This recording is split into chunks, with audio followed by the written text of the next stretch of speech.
Okey geng, so kisah dia macam ni geng. Waktu brother kita Syahid ni duduk dekat asrama, waktu dia first time masuk asrama lah. Okey, dia dapat masuk sekolah mana tu aku tak tanyalah, dia cuma kisahkan kisah seram dia. Okey, so dia masuk and then kebetulan dia dapat bilik.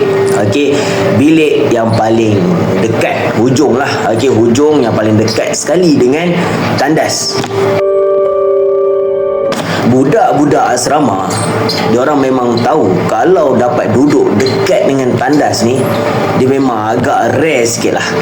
Tandas kan tempat yang kotor, kita tahulah. Okay, tandas ni memang kadang setan pun dia memang suka menyebut orang tandas. Kalau waktu azan, betul tak? Dia bersembunyi kat dalam tandas. Jadi korang tahulah apa maksudnya kan. Jadi dia dapat bilik dekat dengan tandas. Alright.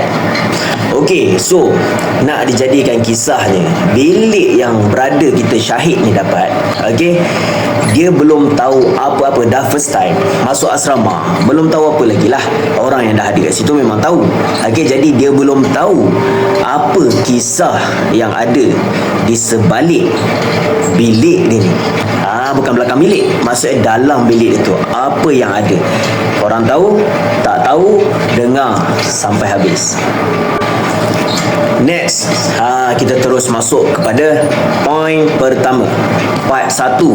Okey, rakan sebilik brother Syahid kita ni, dia bagi tahu dekat brother Syahid kita ni, pada waktu malam kalau kau tidur atau kau belum tidur, ada seseorang panggil nama kau, okey, jangan sesekali kau jawab panggilan tu. Jangan sesekali. Tapi brother Syahid kita ni, aku tak tahu, mungkin dia ni belum pernah nampak ataupun belum pernah dengar benda-benda tahayul, benda-benda misteri-misteri macam ni. So dia anggap itu hanyalah gurauan daripada roommate dia. Okey, hanyalah satu gurauan. Okey. So pada malam kejadian, pada malam hari pertama dia dekat sana, okey, pada malam hari pertama dia dekat sana, terjadi sesuatu. Tapi jadi apa? Tunggu dulu. Kita bagi dulu part yang dia baru nak tidur.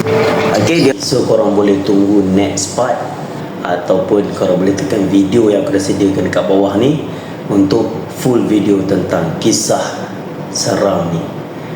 Check it out. Assalamualaikum.